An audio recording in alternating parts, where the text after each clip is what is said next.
Hello everyone, welcome back to my channel. নিয়ে আসলাম আমের আচার রেসিপি। তো আমি এখানে নিয়েছি কিছু গরম মশলা এবং 250 গ্রামের মতো পাঁচফোড়ন। এটাকে সুন্দর ব্রাউন কালার করে ভেজে নেব। ভেজে নেওয়ার ফাঁকে আমি আমগুলাকে হালকা ভাপ দিয়ে নেব গরম পানিতে।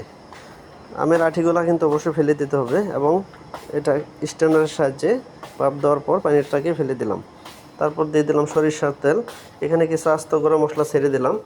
ছেড়ে দেওয়ার পর এই গরম তেলের ভিতরে আমি আমগুলোকে ছেড়ে দেব ভালোভাবে পানি ঝরায় নিয়ে। তারপর দেন আমি ধীরে ধীরে মশলাগুলো ইউজ করব। আমি দিয়ে দেবো স্বাদ মতো লবণ এবং সেই মশলা এবং পাঁচফোড়ন সবগুলোকে সুন্দর করে ব্লেন্ড করে নিয়েছি। আমি সবটাকে দিয়ে দিলাম একসাথে। তারপর দেব আমি লাল মরিচের ফাঁকি। এটা কিন্তু অবশ্যই একবারে ভেঙে দেওয়া যাবে না, হালকা ভেঙে দিতে হবে। আমি দিয়ে দেবো চিনি, 4 কেজি চিনি ইউজ করব 10 কেজি আমের ভিতরে। এটা অপশনালি, আপনার যেমন মিষ্টি খেতে ইচ্ছা করে তেমন দিতে পারেন, কম বেশি হলে সমস্যা নাই। আমি এটাকে এখন কুক করব 1.5 থেকে 1 ঘন্টা 20 মিনিট থেকে 30 মিনিট এরকম। এই মিডল পথে এসে আমি দিয়ে দিলাম ব্ল্যাক পেপার এবং হোয়াইট পেপার, টেস্টিং সল্ট।